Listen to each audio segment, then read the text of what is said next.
Good morning, everybody. Welcome to Smack Talk Live. I am Coach, along with Lone Wolf. And Lone Wolf, let's just get started right off the bat. Giannis Antetokounmpo, part of the Miami Heat. Yep. Um, there are a lot of different opinions on this trade. A lot of people are um, saying that the Bucks didn't get enough, that this is a horrible trade, they shouldn't have done it, Yeah. yada yada yada. What is your thoughts first of all on the trade before we kind of break it down? Yeah.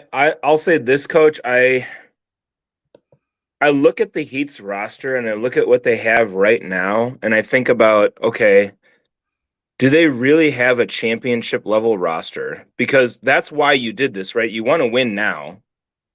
I don't know that they do.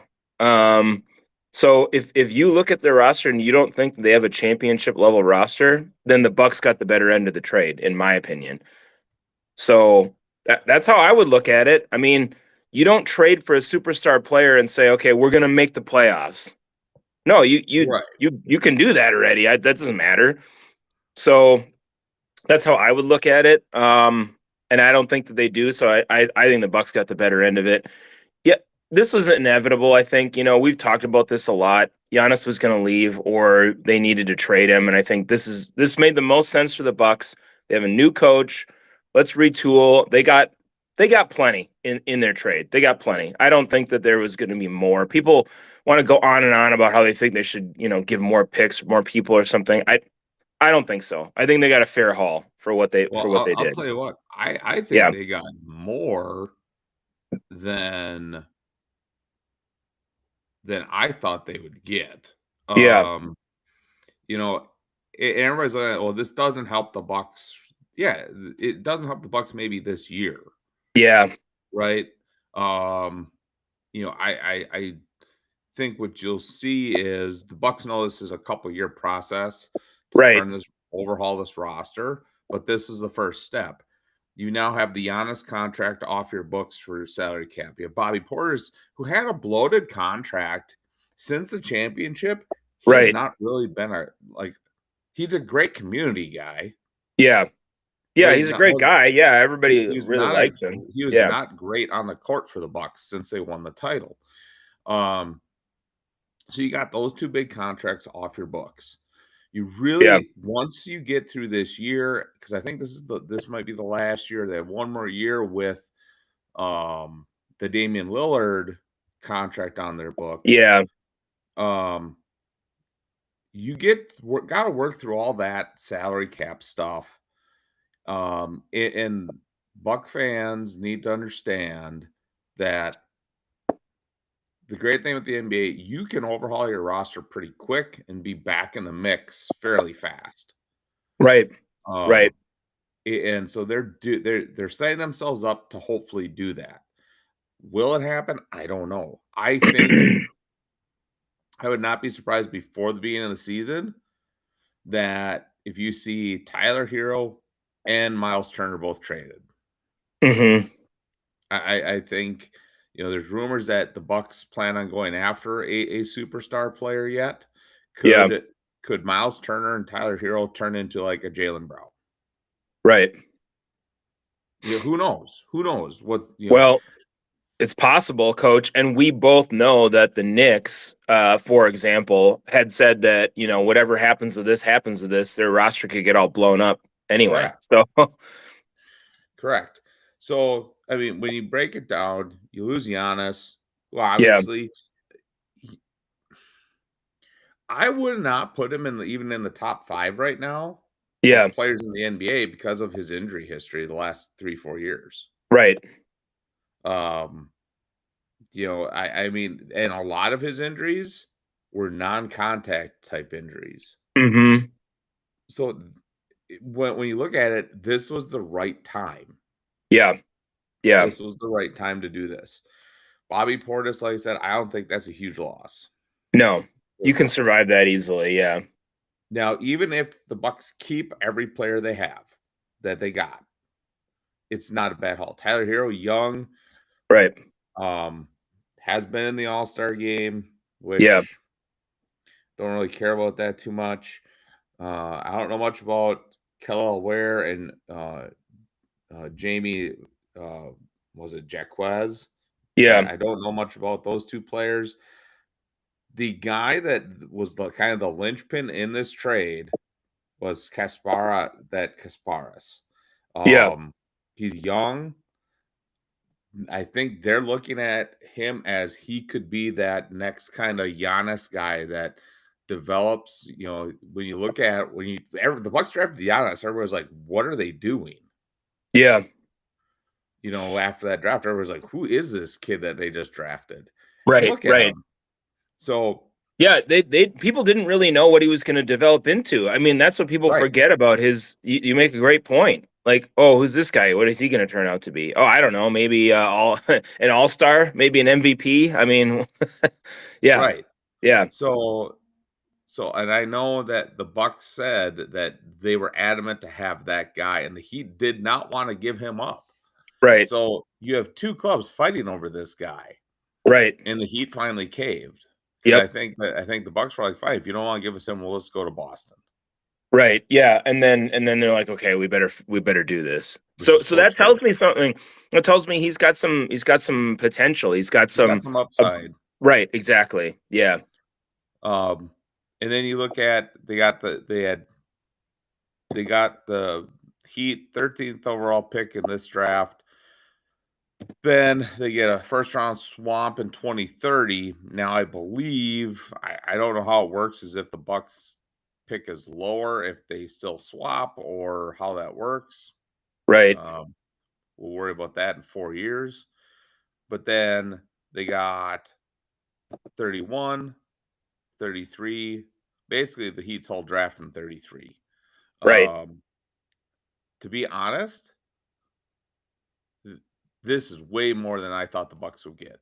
Yeah, I think this is a great haul considering what they gave up, like we just talked about. Then yeah, I think they're in great shape. And then what are the Heat gonna do? See, that's the thing, Coach. When you do something like this, you have to win, and you have to win now.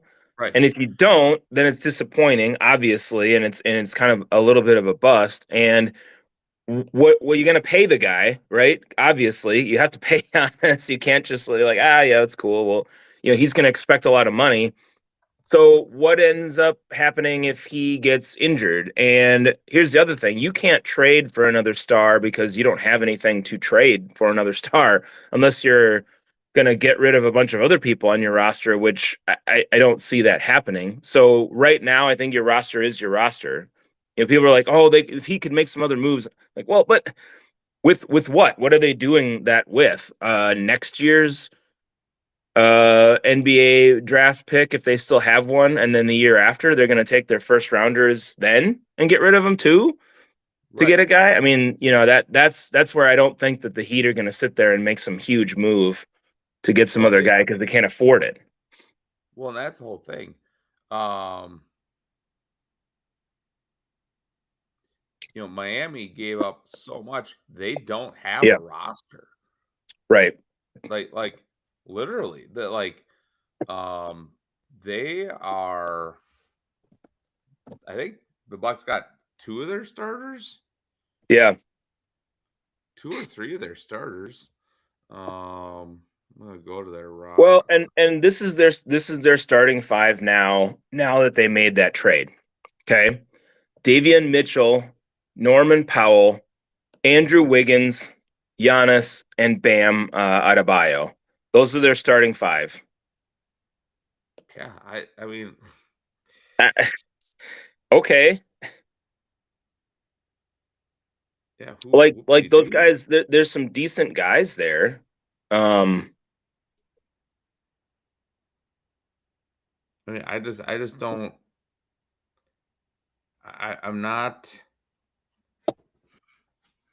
I'm not like if I'm a Heat fan, it's cool that we got Giannis, but at yeah. the same time, I'm like, okay, who's playing with him? Well, and Powell is an unrestricted free agent. So what if he leaves?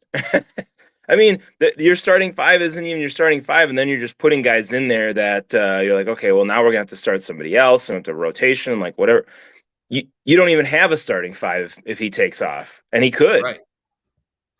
Right. So I don't know. I think I like, the trade for the Bucks long Yeah, term. Yeah, right. everybody's looking like, oh, they're gonna stink. Yeah, well, you trade a superstar. Yeah, you're gonna struggle for a couple of years until you Yeah, can figure it out. It's like right. it's not like all of a sudden you're gonna sit there and be in the conference finals. Um, you know, um, Yeah, so I mean, if people have those expectations, I don't know why. Like it's, right. um, yeah, you just, yeah, I mean, you make this trade, you know what you're going to do, you want to rebuild, but you got a lot of pieces in order to be able to do that. So, Well, and again, now's the time to do that. You have a new head coach. and the Bucks have some other pieces in here that were starting to come on a little bit at the end of the year. Yeah, Ryan Rollins is starting to play better. Kevin Porter Jr. was playing better. Kyle Kuzma, he's not a bad player. Um, AJ Green, they have a lot of unknown, you know, players right now. But I mean, you look at this roster, this is going to be a yeah, young roster next year. I think they're overhauling this whole darn thing. You got Nate Ament, who they got, who was yep, that pick from the Heat. He's only right, 19. right, Braden Burries is only 20. yep, Sparas 20. So three of probably their top guys that they're hoping to turn into something are 20, basically. right, So you look at this, you look at you got a lot of guys. I think you look at probably Prince, Harris, Turner, Kuzma, probably are all on the trade block right now for the yeah, Bucks. If you get rid of those guys, depending who you bring in, you'd have nobody over the age of 30 on your right. roster. Right. So you have a really young roster if that's the case. And they Right. could, like you said, coach, the Bucks might not be done because they have people and capital to move if they want to bring in another veteran player or they want to bring in younger guys. I don't know. Just they have Right. options right now. Well, exactly. So again, you're at for to see how this turns out for the Bucks, you have to give it some time. I mean, cry this Kellall Ware, he's 22. Yeah. Like, holy cow, he's 7 feet tall, 250 pounds. Yeah. That's a big dude. Yeah, it's a big dude. It's Yeah. a big dude. Yeah. 7 feet tall. I mean, the Bucks have some length all of a sudden. Yeah. You have two centers. You got Miles Turner who's 6'11", and then Aware at 7 feet. You have Jericho Sims at 6'10". It's like, holy smokes. Now, realistically, they're probably not all going to be on the roster, right? Right. But if they are, holy cow, that is some length. Yeah, absolutely.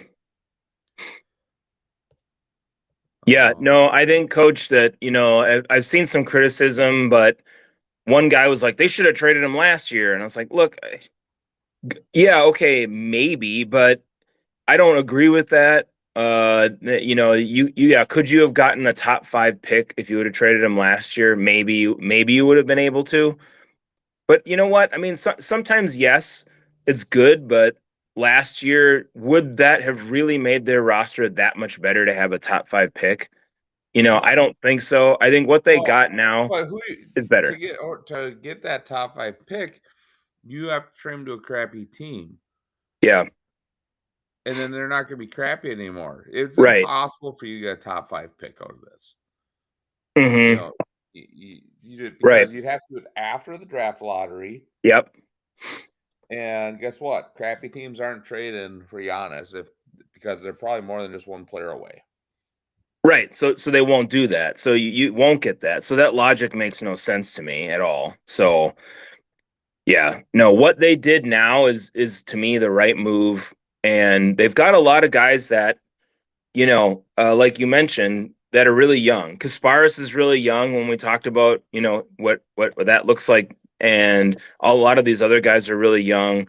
And you've got two guys in the draft, coach, that I liked both of those picks. They're decent, but they're going to take some time to develop. They're not going to bounce in right away and be like 15 points a night, 5 rebounds a Oh yeah. night. Like you're not going to get that right away. It's going to take a little time to develop these guys. So, Well, yeah, it's mid first round draft picks. You're not getting instant superstars at that right, time. right. But both of those guys, I think, will develop into solid guys. And you'll see some flashes this year, I think. So, All right. Up next, World Cup. The knockout bracket is set. So we are going to go through the matchups. And there's some surprises in here. There are some yeah, surprises in here. So um, we'll talk about those as we go through. So first up, we got Germany and Paraguay. Um, I mean, let's be honest. Probably not going to be too many upsets here in this first knockout round. yeah. Germany should easily dispatch Paraguay. Yeah, I mean, I don't foresee that being a being a thing. I don't see that being an issue. Germany is probably one of the favorites to win the whole thing, coach. Probably. Second here.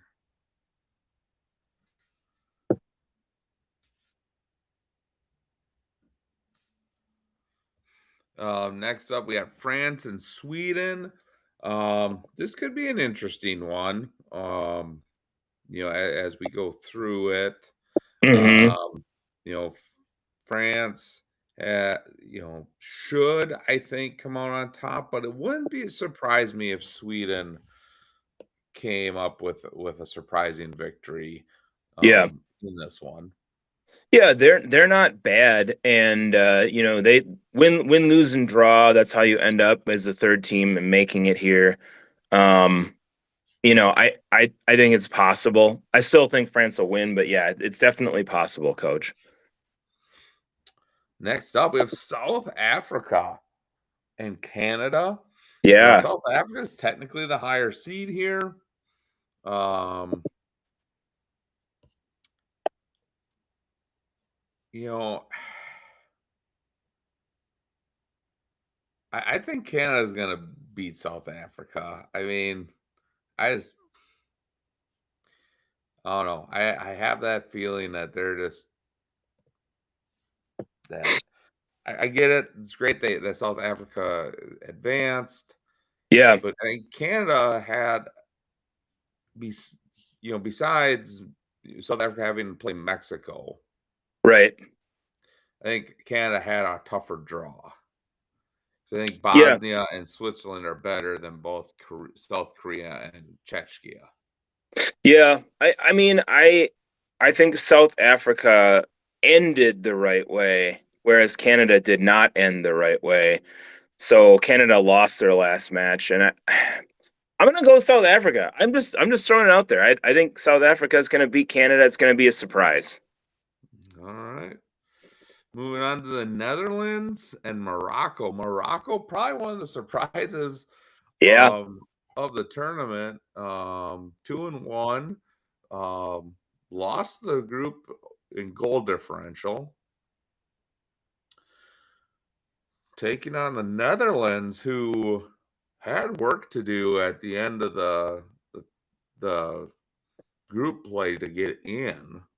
yeah, Just trying to find them here. Yeah, They ended up they were winning their group, but they right. started out not too hot. Right. They had a Um, draw that first game, and I think that's where people were like, okay, what's going on here with the Netherlands? But they bounced back. I think the Netherlands will win that one.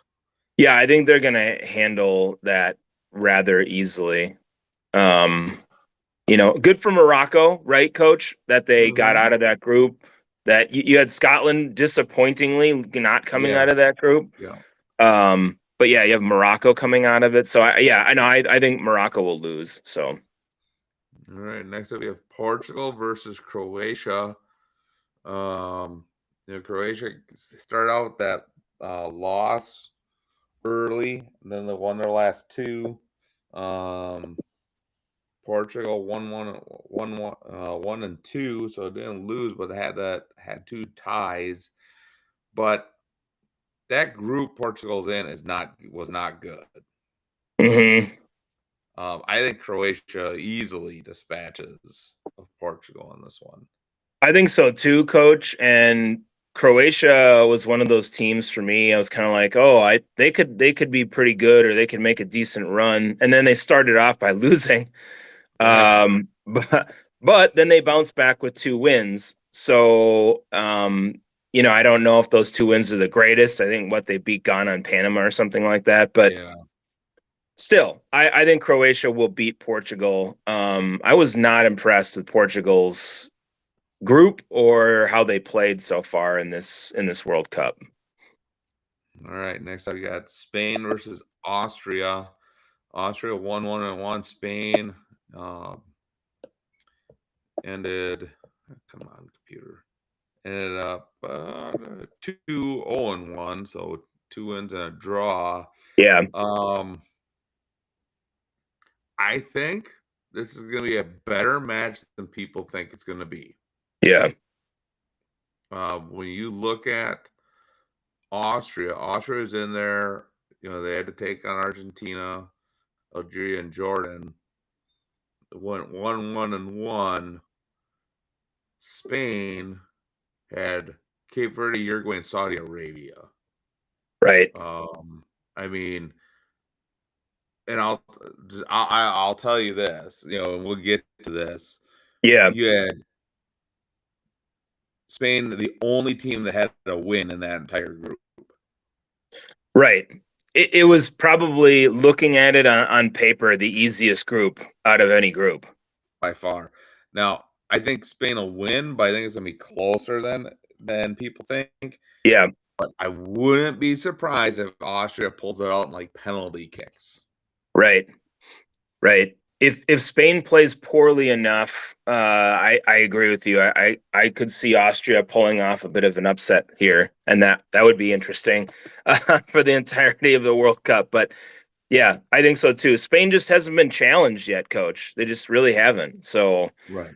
yeah, and this match will definitely challenge them. All right. Next up, we got the USA versus Bosnia. Um, on paper, the USA should easily win this match. But Right. if they come out like they did against Turkey, they're gonna lose. Yeah. And that'd be a huge disappointment for the United States. Um, they rested some people, came out flat against Turkey, and ended up losing 3-2. Um, when you look at it, is it a huge deal? No, because it doesn't change anything. Right. Um, you know, but at the same time, it's like you'd like to get those 3 wins. Yeah. Um, but I think I understand where they're probably coming from. They had some guys that are with some nagging injuries, get them some rest. Um, I understand the philosophy, but at the same time, even your backups should not have lost to Turkey. Yeah, and coach, my issue here is I just don't want this to be the same old United States, right? Oh, okay, great. You get out of the group stage, but you falter on the way out of the group stage, and now you get to the knockout round, and then you lose to a lesser opponent in the knockouts because you're flat. You Right. know, you have to come out with that same fire that you played those first couple of matches with, where you're beating Australia, you're beating Paraguay, you're beating them handily. Because this Bosnia team, coach, they're not as good as the United States, hands Oh, down. no They're just way. not. I mean, So their win came against, I believe it came against Qatar. yeah, it did, and they lost and tied either Switzerland or Canada. That Yeah. they mean whatever. And Qatar had a -8 goal differential in 3 games. Yeah, they Which got blown. They got blown away. for So those for with soccer, not good. right. Not It's absolutely not. So you look at that and it's like this is just an inferior opponent. You have to go out there and dominate them the same way that you dominated Paraguay and that you dominated Australia. And right. nothing else will do. You can't keep this close. You can't let them feel like it's close. And for soccer, that could be 2-0, which is like great. That's Right. perfect. So no, I don't want another United States disappointment, coach. I want them to go out there and play like they did the first 2 matches and just roll this team. All right. Next up, we have Belgium versus Senegal. The United States win. This is the winner of this game is who they would play. Belgium was 1 win, 2 draws in their group, who had the powerhouses of Egypt, Iran, and New Zealand in their group. I remember we were talking about this group, coach, and we didn't know if Iran was going to make it and Belgium wasn't even going to make it. And you had New Zealand, who fell apart in this group and who stunk. So not a good group at all. Right. Horrible group. And then play Senegal, who was one win, 2 losses, make it through. Right. Probably, I'm assuming, a goal differential in Probably. tiebreakers. I mean, this bodes well for the U.S. Yeah. If they play like they did the first 2 games, this gets them into the semifinals. Yeah. Well, and I think for me, I could see either one of these teams winning, either Belgium or Senegal. I don't really know because neither one of them really impresses me. I'm just going to give it to Senegal just because they played France and Norway in their group and they had tougher competition. And even though they lost twice, they lost to France and Norway. So I'm going to give it to them. And then the United States plays Senegal, and I think they can beat Senegal. So, Oh like yeah. you said, yeah. You get So them winning there, and then you play Senegal, and you go through, and that gets you it gets you in the quarters, I think. So all right. So next up, we got Brazil at Japan versus Japan. Um, Brazil should walk this one. They won. They were 2-1 yeah. versus Japan, who barely got in. Well, and Japan drew twice, and they had a win, so they haven't lost. But I again, think it'll that's be another weak group that you should, if you're a good team, you should win at least 2 games. yeah. I think, coach, that I think Brazil's going to win, but I don't think Japan's going to necessarily roll over. I just think Brazil's just better, and they're going to win. I'll say this though. This is not probably the best Brazil team that we've seen, and they started a little flat, and they only have 7 goals. So I feel like they just haven't quite hit their stride yet. So maybe this will be enough to kind of get them rolling again. All right.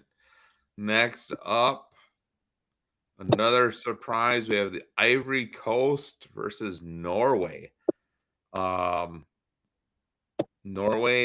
2-0-1 in their group. And the Ivory Coast, where the heck are they? They were They were in two the zero group and with one. Their Germany. only loss was Yep. to Germany. Yeah. I think I'm rolling with the Ivory Coast on this. Yeah. Yeah. Me too. They played some good competition. Were able to win 2 games. I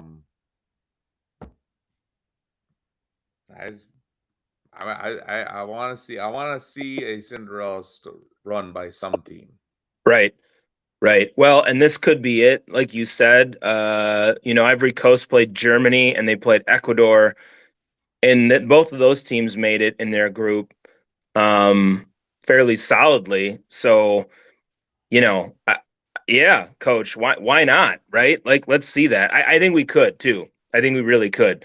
I I wasn't overly impressed with Norway. I mean, I think they had one big win against somebody. And they were in there with France and Senegal. So they did have at least a decent group that they played in. But yeah, let's roll with Cote d'Ivoire. All right. Next up, Mexico and Ecuador. This shouldn't even be a match. Yeah. Then you have England versus the Congo, another surprise team. Right. And I mean, neither group was really great. Yeah. England should win this game, but I wouldn't be surprised if Congo upset them. Yeah. I'll say this, coach, and if anyone from England is watching our show, I think the English have been disappointed in World Cups over and over and over again. They always seem to have these extremely high hopes, and they make it to a certain round, and then they're like, oh, blah blah. But English soccer seems to get disappointed over and over again. I can't remember the last time they actually were in one of the matches that mattered for a place. And you have to come out if you're England, and you have to come out firing.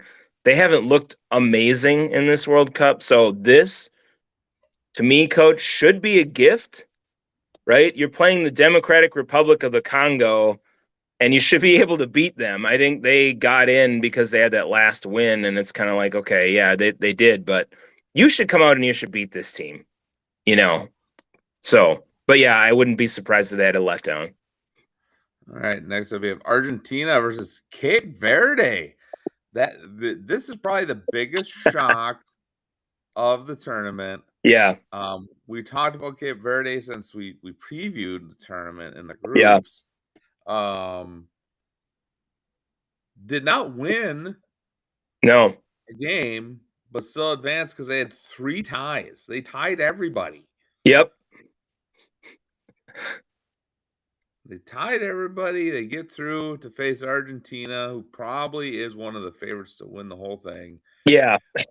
That's your reward, Cape Verde. They won all 3 games at a +7 goal differential. I'm rooting for you, Cape Verde, but I think Argentina is going to beat you by 2 to 3 goals. Yeah, I think the realistic expectation here is that Argentina comes in and just walks all over you. But yeah, I'm rooting for Cape Verde too. Let's go, buddy. All right. Next up, Switzerland versus Algeria. Let's see where Switzerland.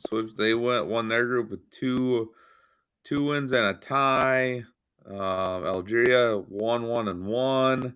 Switzerland should win this game. Yeah, I think so too. Because Algeria, besides Argentina, that was a pretty weak group. Well, and they finished third and made it in. So, you have Austria and Argentina there. Yeah, I think so too. I think Switzerland should win this one. It's maybe a little bit of intrigue, but Switzerland should win. And then finally, the last knockout game, Colombia versus Ghana. Another surprise team, 1-1-1. Colombia, where are they? They were in with Portugal and Congo. So, you know what? I'm rolling with Ghana here. Yeah. I'm rolling with Ghana. They played 2 better teams in Croatia and England. Yeah. Colombia, you played Portugal, the Congo, and Uzbekistan. Yeah. Who had a -9 goal differential. Yeah, which was horrid. And I'll go even further, coach. If you look at goals for with Colombia, they had 4 goals so far in this World Cup. Yeah. That's it. Yeah. That isn't very good. And I mean, I understand like Ghana, they only had 2, but so what? Like let's just see what Ghana can do. I think Ghana upsets Colombia too. I agree, coach. This is definitely possible. There was one other match though. Let's not forget that.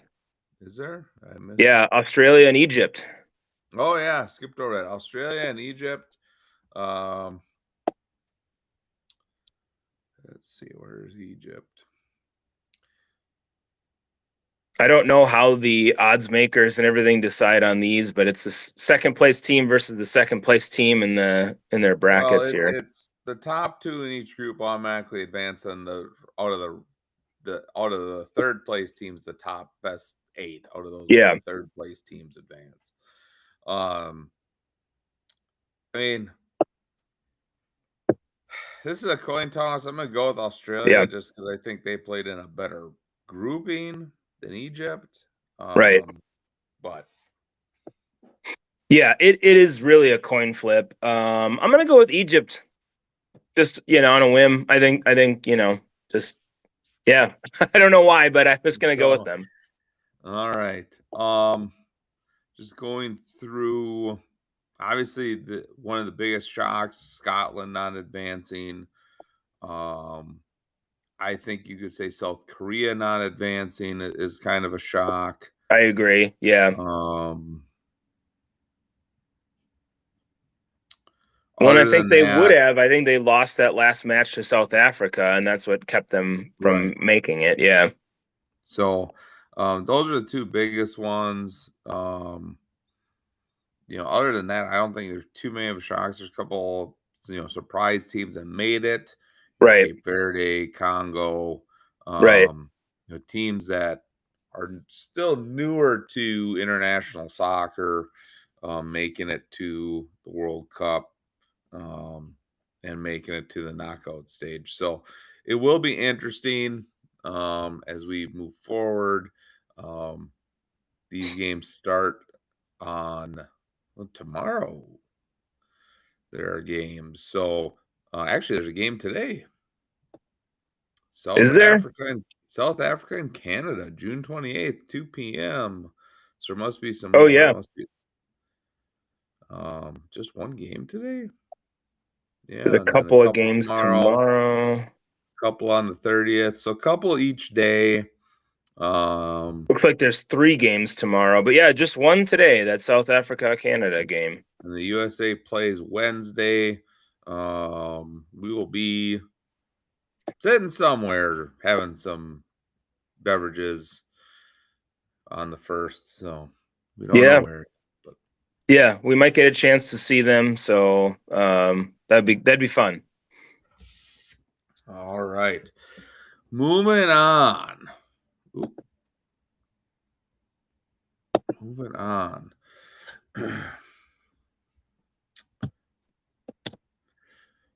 We have to talk about this. We only have we have time.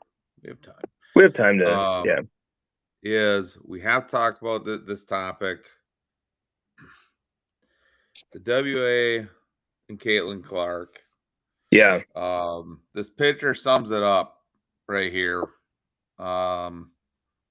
And this is utterly disgusting. This is just a picture. You watch the video, and it is utterly just one of the most atrocious things. This kind of reminds me of the Hainsworth cleat to the neck in the NFL a long time ago, when he just stomps his cleats on the guy's neck. This is irrehensible. How the WNBA had to wait until there was public outcry about this to have a penalty for this player is ridiculous. I mean, you might as well. I'm going to say this, coach, and I shouldn't say it, but the first thing that came into my mind when I saw this, and people are going to hate me for it, and maybe I shouldn't say it, but it looks like George Floyd. That's what I thought. I said it. I'm like, wow, this looks exactly like it.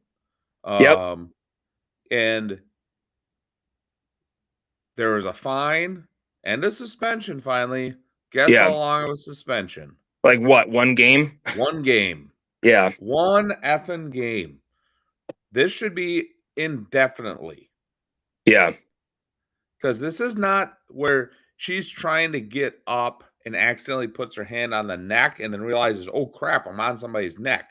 She puts a fist straight down and presses down. Yeah. She's This is pressing down and holding her intentional. down. This is intentional to harm a player because you don't like her. Yeah. That's all that is right there. This is what this is about. For some reason, these WNBA players hate Caitlin Clark.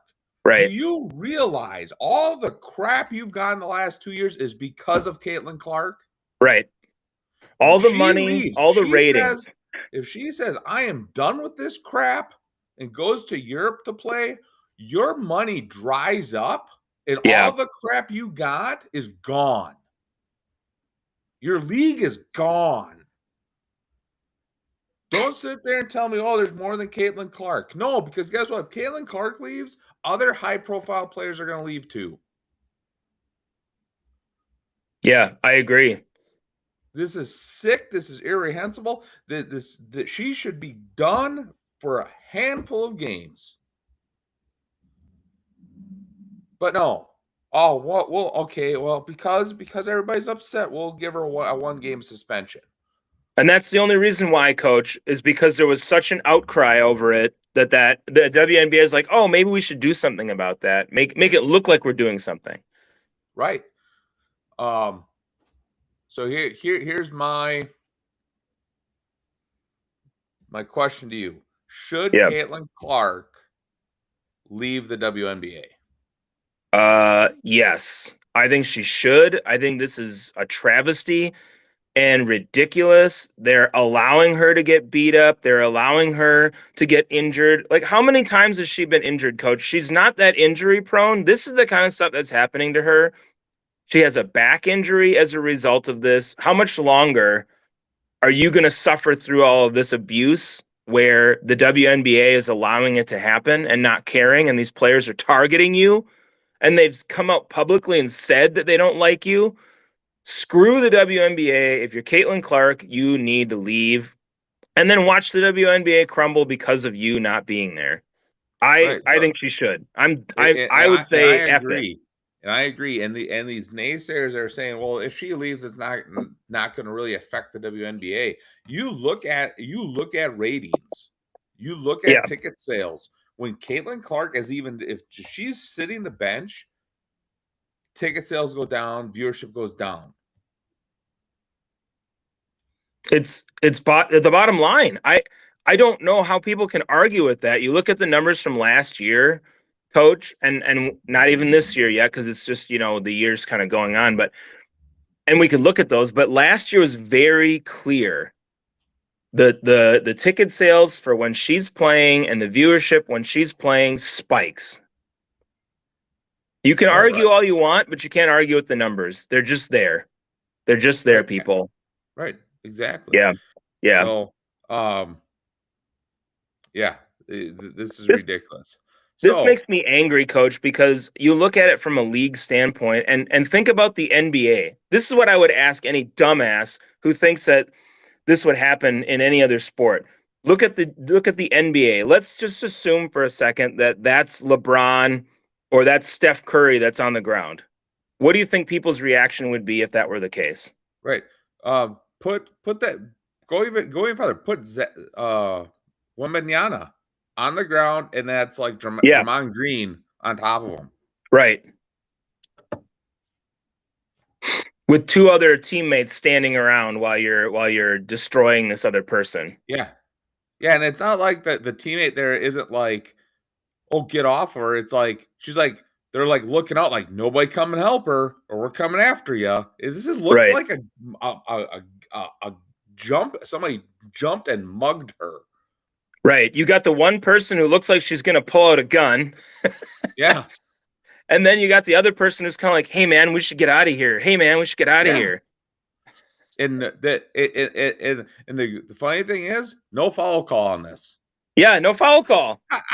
No foul call. Yeah. Yeah. This is amazing. It's just completely and utterly ridiculous, coach. Utterly ridiculous. Utterly ridiculous. The WNBA is a joke. Caitlin Clark, if you hear this, we support you getting out of the WNBA. Go play in Europe, win championships, win a ton of money, where you're actually going to be treated with respect, and people are going to, enjoy watching you play basketball, and not getting mugged on the court. Right. So, but what this leads us into the return of I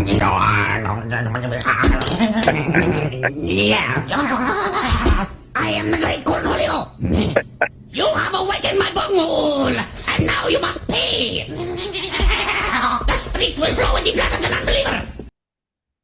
our Beavis comment of the week. Yes, absolutely. And this, I just found this. I was like, I couldn't think of one all week. And then I came across this clip from X. It is the Phoenix Mercury coach. And I'm just going to play it. It's a 3-minute clip. I'm just going to play it, and then I'm going to get your reaction, Lone Wolf. Okay. I'd like to address the AT situation. First off, the Mercury organization would like to let AT know that she's 100% supported by us. The people in this league know who AT is. She's a competitor, she's a winner, and she's tough. The one thing she is not is cheap. I respect Steph White. I got to know her with USA Basketball. I respect her as a coach and a person, and I understand her sticking up for Caitlin in this situation. But to say that we had 2 cheap shots in that game, to me, is ridiculous. Steph knows AT.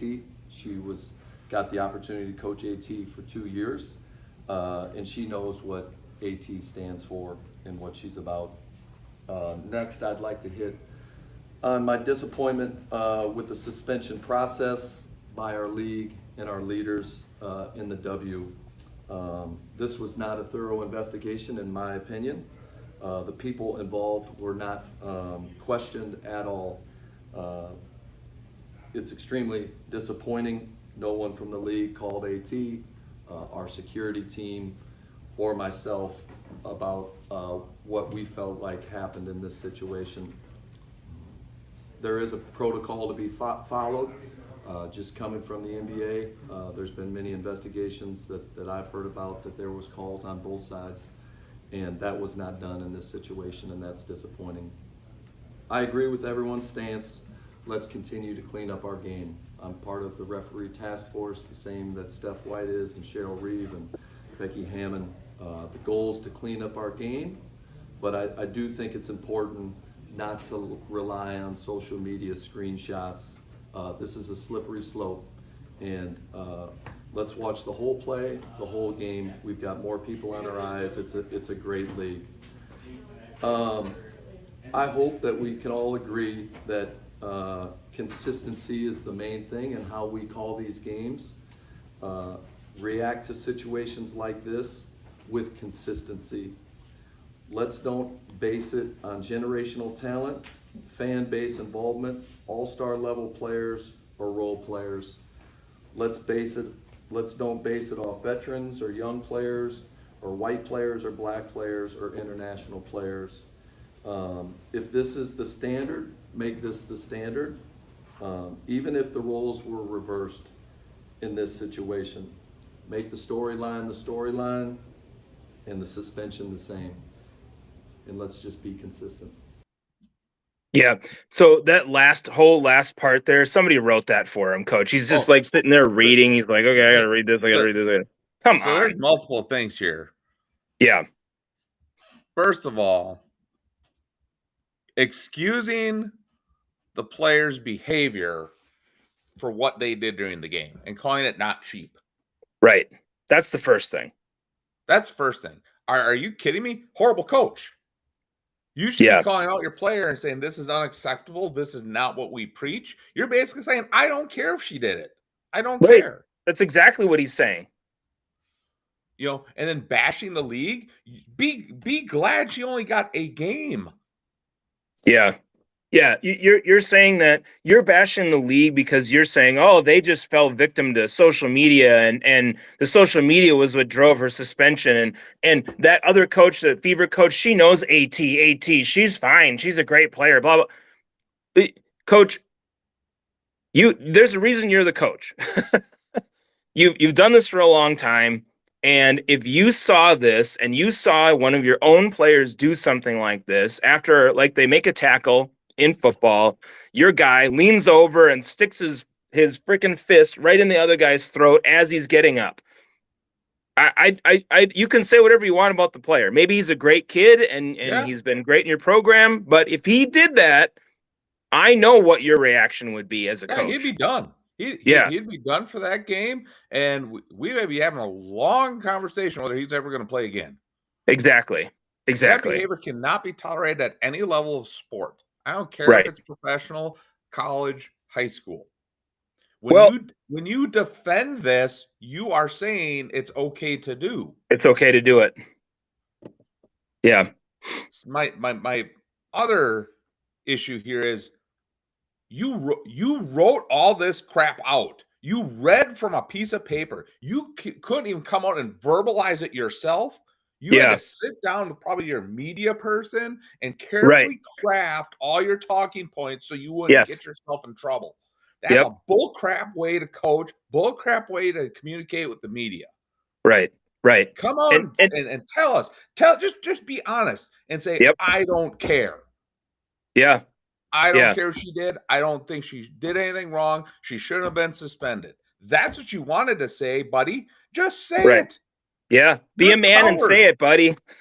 You're simply a coward by having to have notes and then I'm sorry. I'm not a big public speaker. I don't do a lot of public speaking, but I've been to a lot of places where there are public speakers. They're not staring down at a piece of paper for about 5 seconds and then talking. Well, and that's all he did, especially in the second half of that. And you're right. Why do you have to write all this stuff out? Just come out and say what you feel about it. Right. I don't want to get in trouble, so I better make sure I talk to my media person first. And we write all this stuff down and we say what we're supposed to say. But here's another thing, Coach, and I don't know if you saw this, but there was a post from, and I don't know if this is the case or not, but it looks like the Phoenix Mercury had an official X post of Caitlin Clark, like a little cartoon figure on the ground saying, do you want a piece of this? I couldn't find it because they took it down. Well, it looks like Dave Portnoy actually posted this and called them out and said that they were cowards. They are cowards. They're absolutely cowards because you sat there, you posted something making fun of the situation, and then realized, oh crap. Yeah. And he says, instead of coming out and saying, oh, we're sorry, this was distasteful, they just take it down. They take it down and they try to hide. Right. And he said, as we're talking about right now, he said the same thing as we're talking about. He says, if you're going to ruin the golden goose, at least stand by it. Right. Say, we don't care. We don't care. We don't care. The WNBA thinks that that the reason there's popularity is because of them. Yeah, exactly. And not Caitlin Clark. Right. I'm telling you right now, please, Caitlin Clark, even just say, you know what, I'm going to leave for a year. Right. I'm going to take a year off, go to Europe. Yeah. And I want to see how the WNBA fares. It's not going to fare well. No, again, going back to the numbers, Coach, it's just pure and simple. When she came into the NBA or the WNBA, the numbers took off as far as revenue, games watched, all this kind of stuff. And it's just there. And when she doesn't play, like you said before, there's a huge drop because nobody wants to see everybody else. They just don't want to see her. And okay, look, if you're jealous of her because you were a player in the league before and you're like, oh, I should have more notoriety, but I get it, but that's no reason to go out and beat the crap out of her on the court. Right. Just be better, play better, do better. Right. Then get better. So get better and generate more interest. I tell young athletes, they don't like losing or somebody beating them. Get better. Yeah. what can you do to get better? Instead of Right. complaining about it and whining about it, get better. Or targeting someone who is good, right? Like you can be upset with them that they beat you, but that doesn't mean that you go out there and all of a sudden just take sportsmanship and you throw it right out the window. Alyssa Thomas is a dirty player. I don't care what this guy said about her or coach said about her and oh, she's so great. That was dirty. Yeah. What it's else do dirty. you want to call it? It was freaking dirty, man. There's You don't no do that. other way to put it except dirty. Yeah, right. And you and I, coach, we've competed as athletes in our careers and over time. And it's just a blatant disregard for the rules. I competed in a tournament a couple of weeks ago and a blatant disregard for the rules at the time. But you know, you do what you do what you do. Like there was some stuff there. But you know, you just call it what it is. Right. It's like, no, we got to follow the rules. I mean, that's what it is. And she didn't follow. Alyssa Thomas did not follow the rules. Period. All right. So we have one more topic here the last couple minutes. And we said we'd be talking more about this stuff as we move on in the show for segments. Yeah. Bring up this pitcher. No, if you know who this is, Lone Wolf. Yeah, no, I don't really follow it like you said, so I don't know. Yeah. So last night they had pay-per-view over, I believe it was in Saudi Arabia. Okay. Over in the Middle East somewhere. And this is Sami Zayn wins the WWE Championship for the first time in his career. This is kind of a big thing. Yep. So just bringing that up there. I get it. All this stuff is sketched out. Everybody knows it's storylines and it's how do you sell to the public and things like that. Right. But it really got to a point where this individual, his character in WWE, this is the one thing that hadn't happened yet, and he, they were able to write it in for him. Probably gonna be short-lived title reign. He'll probably lose at the next pay-per-view, but yeah, I think they said that now looking at it that there's SummerSlam coming up, so we'll see how that whole thing plays out. And he may lose before SummerSlam. I don't know. Right. But we'll see what happens there with that. Yeah. And this was in Saudi Arabia. You're right. I just looked at it. So yeah. So anything else, Lone Wolf, before we sign off for the show? And just to let everybody know, next week's show we don't know. We're gonna be in Myrtle Beach. Yeah. We might try to do it from maybe who knows? Maybe we'll find a beachside bar or something to try to do the show at. Maybe we'll get some random that would be awesome. And visit us. Who knows? Right, Myrtle Beach, here we come. So, all right. With that, well, thank you everybody for watching. Enjoy your week.